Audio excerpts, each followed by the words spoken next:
오늘은 예수님의 성부자 역할을 했던 세례 요한에 대해서 말씀을 드리려고 합니다. 예수님께서 말씀하시기를 여인이 낳은 자 중에 세례 요한보다 더 큰 자가 없다고 평가했지요. 여러분 아시는 바대로 누가복음 1장을 보면 예수님의 탄생이 아주 소상하게 잘 나와 있습니다. 예수님의 탄생 이전에 아주 긴 세례 요한의 탄생이 먼저 설명이 되어 있습니다. 아마 성경에 보면 한 사람의 어떤 잉태에서부터 출생하는 것까지 그렇게 장황하게 나온 사람은 별로 많지 않고 신약에는 거의 유일합니다. 구약에는 뭐 야곱에 대한 얘기, 또 이삭에 대한 얘기도 나오지만은 신약에는 거의 유일하게 출생의 비밀을 쫙 나온 사람은 세례 요한입니다.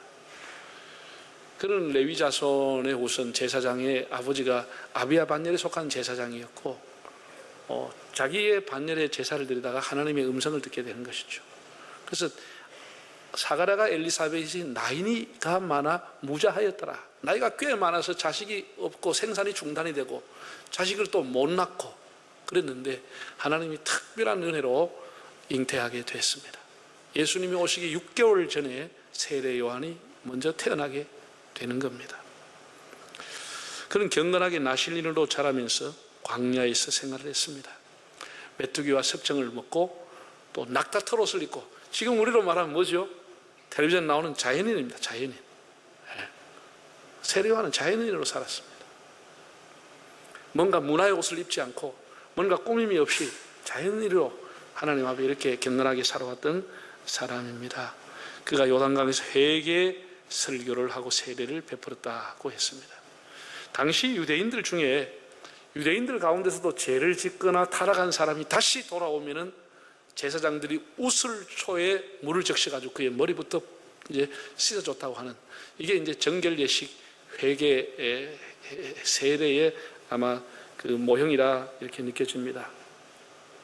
말라기 선지자 이후에 400년 동안의 선지자의 음성이 사라졌다가 400년 만에 나타났던 세례 요한이 자연인 모습으로 나타나서 사람들에게 회개하라고 했을 때 많은 사람들이 사방에서 모여와서 그의 책망도 달게 받게 되었다고 봅니다. 오늘 세 가지 말씀을 드리려고 하는데, 첫째 1장 6절에서 8절을 한번 읽어보겠습니다. 하나님께로부터 보내심을 받은 사람이 있으니 그의 이름은 요한이라. 그가 증언하러 왔으니 곧 빛에 대하여 증언하고 모든 사람이 자기로 말미암아 믿게 하려 함이라. 그는 이 빛이 아니요 이 빛에 대하여 증언하러 온 자라. 이게 세례 요한의 정체성입니다. 세례 요한의 사명입니다. 하나님의 보내심을 받았다. 하나님의 보내심을 받았다고 하는 것은 하나님으로부터 사명을 받았다는 뜻입니다. 하나님으로부터 무슨 사명을 받았느냐? 그는 빛은 아니지만 빛을 증언하라, 빛을 전하라고 하는 사명을 받고 왔다는 겁니다. 우리가 맹수들 보면 아주 사나운 호레이, 늑대, 사자, 이런 아주 무서운 맹수들은 낮에는 이제 활동을 별로 안 합니다. 잠을 자거나 겨우 먹이 활동 조금 할까 말까 하는데 언제 활동하죠? 거의 밤에 합니다. 야행성을 갖고 있습니다. 그래서 밤에 다니는 맹수들 보면 눈에 불이 레이저처럼 쫙 뻗어나가죠. 새파란 불이 나옵니다. 사진 찍어놓은 거 봤죠? 새파란 불이 쫙 뻗어나갑니다. 사람보다 10배나 밝은 눈을 가지고 보고 대나처럼 가서 딱 먹이를 잡아내는 겁니다. 그게 얼마나 무섭습니까? 이 새들도요, 매라든지 이런 부엉이과에 속하는 것, 매과에 속하는 것은 야행성입니다. 밤에 불을 켜고 다니고 잡아오는 거예요. 순한 동물들은 보면은 야행성이 아닙니다. 밤에는 쉬거나 다 잠자는 거예요. 그런데 무서운 맹수는 다 밤 되면 슬슬 움직이기 시작하는 거예요. 사람도 다 그런 건 아닌데 밤 되면 서서히 움직이기 시작하는 사람들이 있습니다. 어두워야 볼일 보는 사람들이 있으면 어두워야 볼일 보는 사람들이 있습니다. 낮에는 가만히 있다가, 참 사람은, 내가 그런 생각하면 참 묘한 사람들이에요. 여러분, 사람은 많이 배울수록, 문화가 발달할수록 대낮을 좋아하는 게 아닙니다. 다 어두움의 문화가 선진국에서 다 나오는 거 한번 보세요. 어두움의 문화, 타락한 문화가 어디서 나옵니까? 거기가 GNP가 높은 나라에서 다 흘러나오는 거예요. 이제 먹고 배부르니까 할 일이 없으니까 이런 어두움의 문화를 조장하고 만들어내는 거예요. 많이 배운 사람이 돈이 많이 가진 나라가, 부유한 사람들이 만들어낸 문화가 어두움의 문화, 타락의 문화, 이 문화를 만들어내는 거예요. 잘 사는 게 다 좋은 게 아닙니다. 여러분, 오늘 인류가 도덕적으로 정신적으로 어두움에 빠져 있을 때 하나님께서 참 빛이신, 생명의 빛이신 예수님을 이 땅에 보내주셨습니다. 이사야 9장 2절을 보면 흑암에 행하던 백성이 큰 빛을 보았고 사망의 그늘진 땅에 거하는 자에게 빛이 도다. 사망의 그늘진 땅에 거하던 자에게 빛이 도다 고 했어요. 아담과 하와가 범죄한 이후에 제일 먼저 한 일이 뭐지요? 그늘을 찾아갔습니다. 어두운 곳을 찾아갔습니다. 가렸습니다. 계속 가리고 어둡고 컴컴한 곳을 찾아가는 것이 범죄한 인간의 모습입니다. 나는 문학책을 읽고 거듭났다는 사람, 철학서적을 읽고 거듭났다고 하는 사람, 수학연구 공부하다 거듭났다고 하는 사람 들어보질 못했습니다. 참 빛이신 예수 앞에 나올 때 거듭나게 되는 겁니다. 빛이신 예수님 앞에 오면 어두움은 저절로 물러가게 되는 것입니다. 빛이 들어오면 어두움은 저절로 물러가는 것이지 어떤 행위를 해서 물러가는 게 아닙니다. 예수님을, 참빛인 예수님을 영접하면 내 삶이 그대로 주님의 빛이 비춰짐으로 어두움을 청산하게 되는 겁니다. 우리 기독교는 빛의 종교입니다. 우리는 빛의 자녀답게 살아야 합니다. 우리 안에는 죄와 어두움이 가득 차 있습니다. 예수님은 은혜와 진리가 충만한 것입니다. 그래서 우리는 어두움 가운데 살 수밖에 없는데 예수님을 영접할 때, 참빛을 영접할 때 그가 빛 가운데 걸어와서 살게 되는 겁니다. 이 빛을 증거하러 온 사람이 세례 요한이라고 했습니다. 우리가 영접하는 자라고 했지만 그 앞에 생략된 게 뭐냐? 이 참빛을 영접하는 자입니다. 이 참빛을 영접하는 사람이 하나님의 자녀가 된다는 거예요. 1장 12절을 한번 읽어보겠습니다. 영접하는 자, 곧 그 이름을 믿는 자들에게는 하나님의 자녀가 되는 권세를 주셨으니.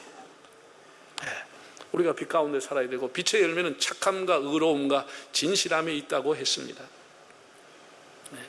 여러분, 사람이 어떤 자기가 집을 건축한다, 아는 아파트를 구입한다, 그럴 때 뭐 거리를 보게 되고 뭐 가격도 보고 여러 가지 조건을 보겠죠. 그 조건 중에 하나가 뭔지 아세요? 하나가 이 집이 남양집인가 이걸 보는 거예요. 옛날 사람은 이걸 굉장히 중요하게 여겼습니다. 왜냐하면 아침에 해가 떠서 해가 질 때까지 남양집은 늘 해를 보고 있는 거예요. 요즘 많이 지으니까 해를 하나도 못 보는 집도 있어요. 그런 집은 저도 살면 안 되는 거예요. 저도 살면 안 되는. 제가 목회를 처음 할 때 시골교회에 있었거든요.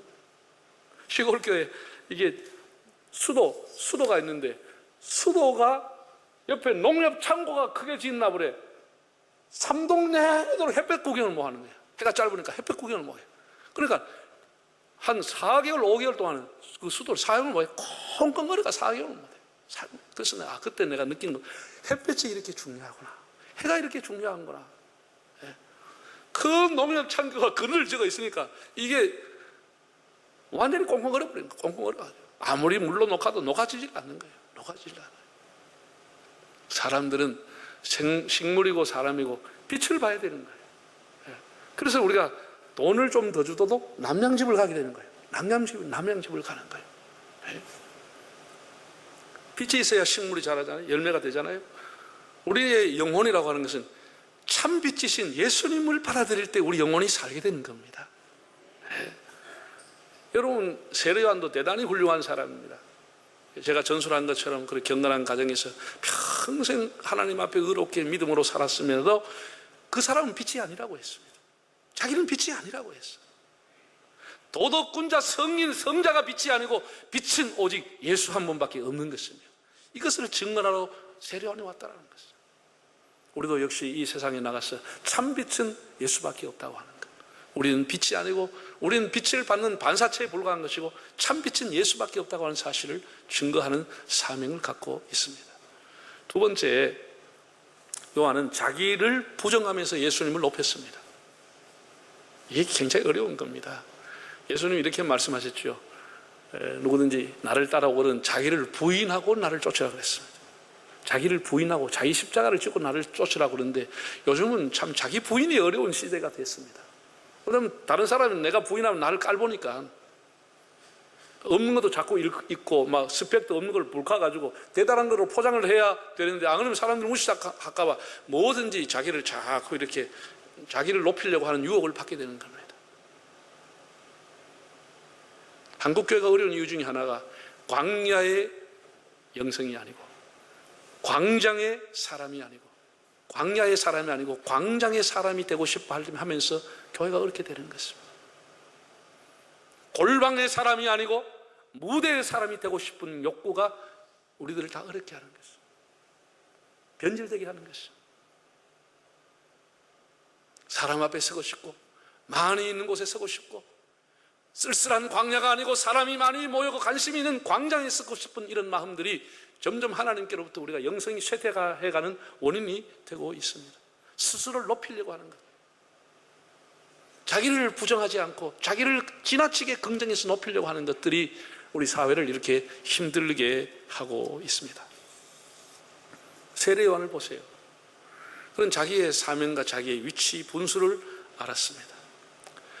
그가 요단강에서 400명만의 선지자가 나타나서 회개하라 이 독사의 자식들하고 막 사정없이 불을 토했을 때도 얼마나 많은 사람들이 속 시원해하면서 사방에서 모여앉은, 누가 보면 바리새인뿐 아니라 서기관들도 오고 거기에 군인들도 오고 세리들까지 와서 회개하고 세례를 받았다고 했습니다.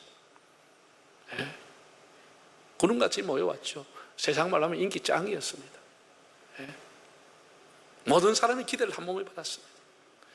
너무나 많은 사람이 모여가니까 바리새인 지도자들, 제사장들이 이렇게 둬서는 안 되겠다. 사람을 은밀하게 보내서 당신 정체가 뭐요?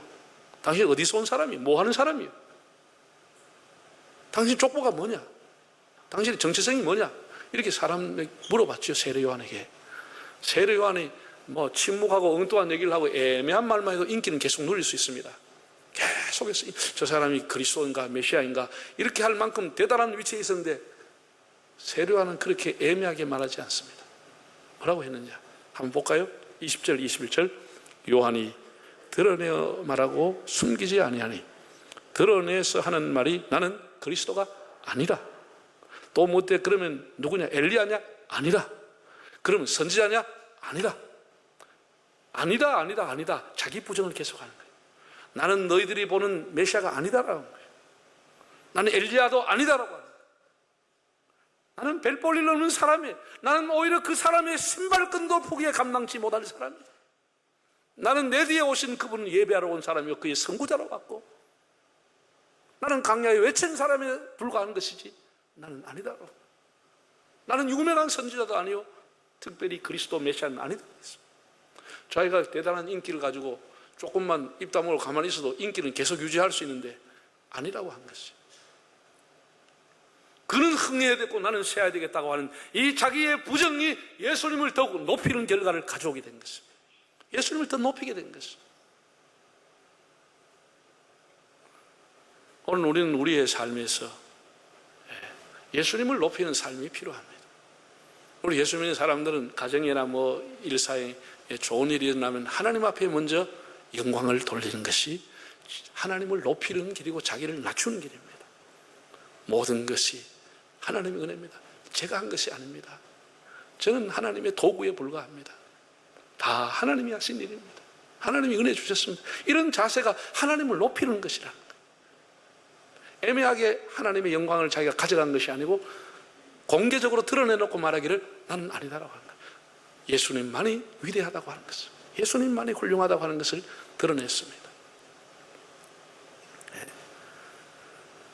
잠언 3장 6절을 봐도 너는 범사에 하나님을 인정하라. 그리하면 너의 길을 지도하시리라. 우리가 모든 일에 하나님이 하신 것을 인정하라는 것이죠. 저는 부족합니다. 하나님이 하신 일입니다.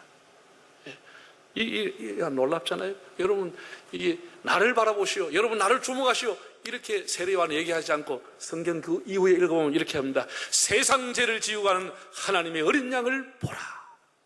자기를 보라고 하지 않습니다. 하나님의 어린 양을 주목하라. 이렇게 가르쳐 주었어요. 영국 황실에서 목회했고 영국의 최고의 설교가였던 마틴 로이드 존즈라고 하는 목사님이 있습니다. 이 목사님이 남긴 유명한 말 중에 이런 말이 있습니다.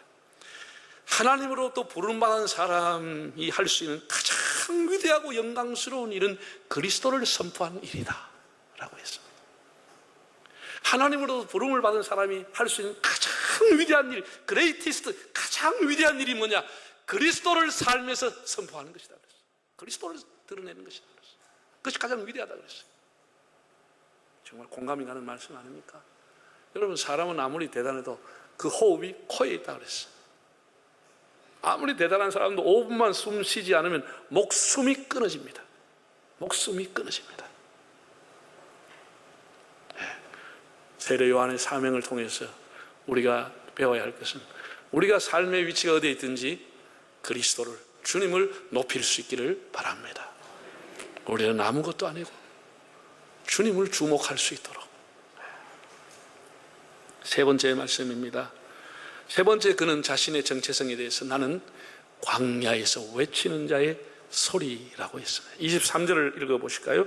이르되 나는 선지자 이사야의 말과 같이 주의 길을 곧게 하라고 광야에서 외치는 자의 소리로다.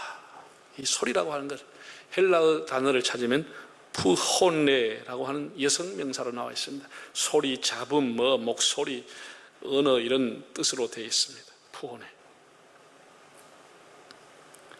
세례 요한을 자신을 가리켜서 광야에 외치는 자의 소리라고 했습니다. 이게 자신의 정체성이고 자기의 사명이라는 겁니다. 여러분, 그는 제사장 가문에 태어났습니다. 나실린으로 경건하게 자랐습니다.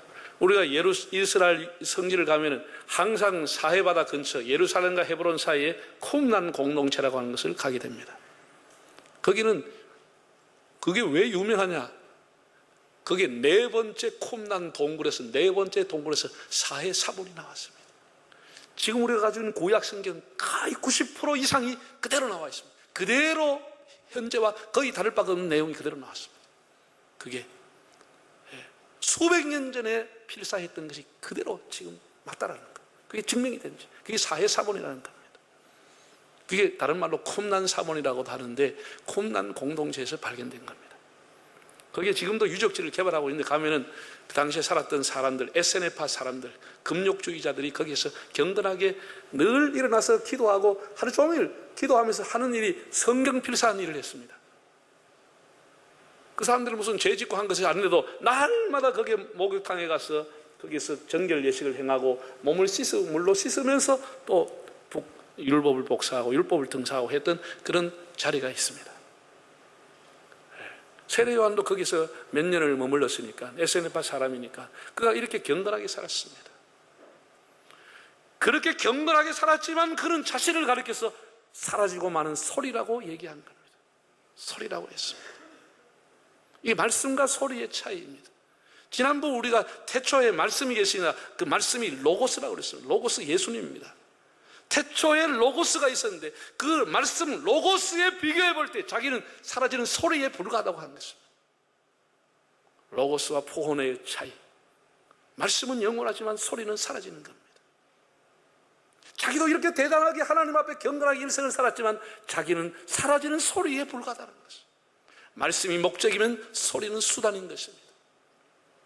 말씀이 핵심이고 말씀이 내용이라고 하면 소리는 말씀을 담는 그릇에 불과한 것입니다. 자기는 소리에 불과한 사람이다. 자기는 말씀이 아니라고 했습니다. 소리라고 했습니다. 이만이라든지 이단들이 잘못된 게 뭡니까? 가르치다가 사람이 모이면 어느 날 소리가 말씀이 되는 겁니다. 자기가 말씀이 되어버리는 겁니다. 자기가 보혜사가 되고 마는 겁니다. 자기가 신이 되는 거 마는 겁니다. 이게 이단으로 가는 길입니다. 세례 요한은 대단했지만 나는 말씀이 아니고 소리라고 했습니다. 사라지는 소리라고 했습니다. 이것이 우리의 사명입니다. 여러분, 우리 교회가 여기까지 올 때까지 수많은 사람이 이 강단에서 말씀을 전했습니다. 그거는 소리에 불과한 것입니다.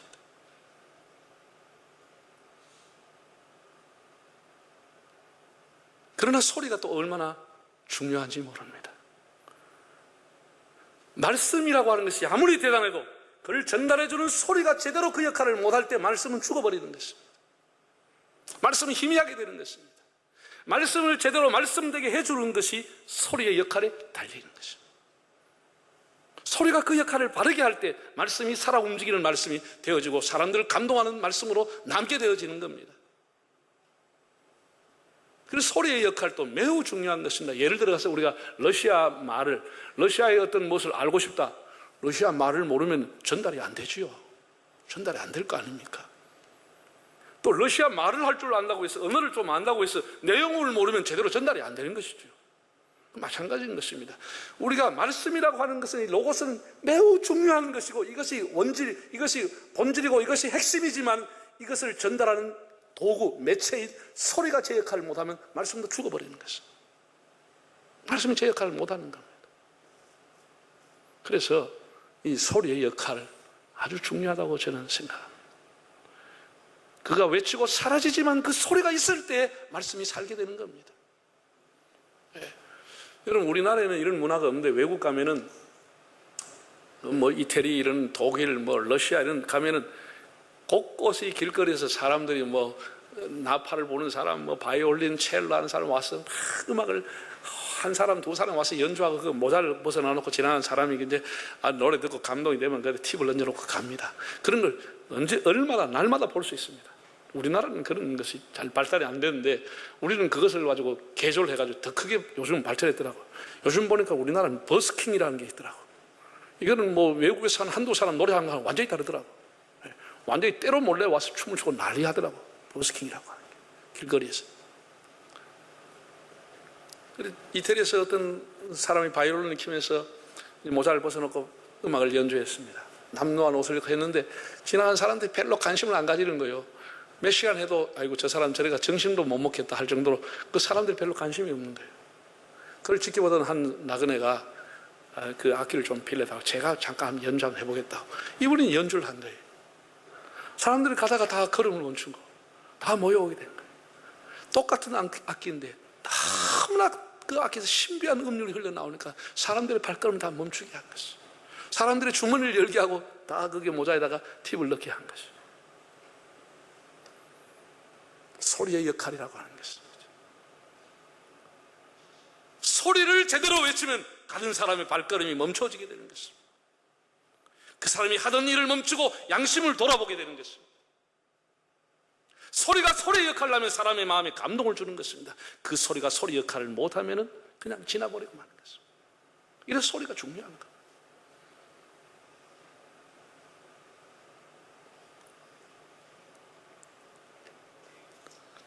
세례 요한은 강야에 외치는 소리였다 라고 했어. 말씀과 로고스는 동일한데 누가 그 소리를 표현하느냐에 따라서 말씀의 내용이 달라지게 오는 겁니다. 그리스도가 빛날 수도 있고 그리스도의 의미가 없어버릴 수도 있게 된 겁니다.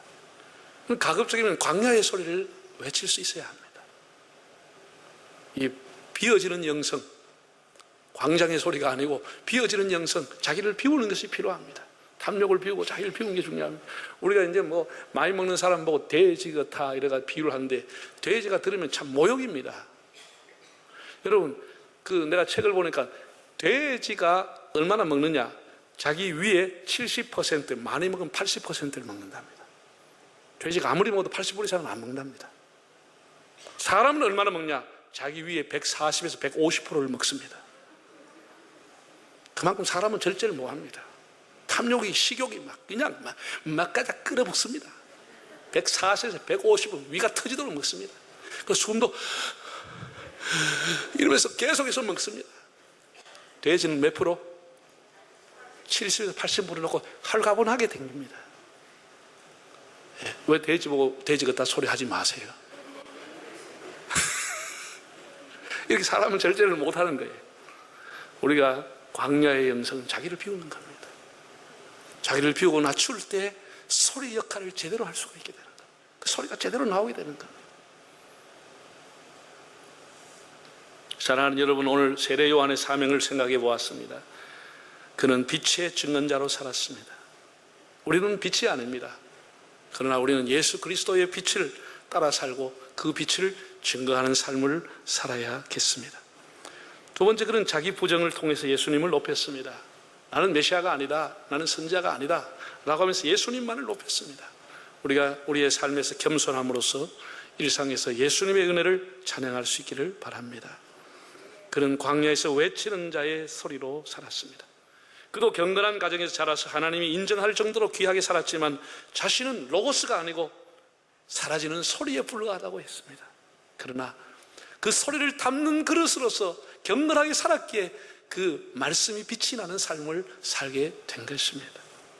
오늘 우리의 삶을 통해서 로고스를 적용하는, 로고스를 우리의 삶에 드러내는 그런 삶을 살 수 있기를 바랍니다.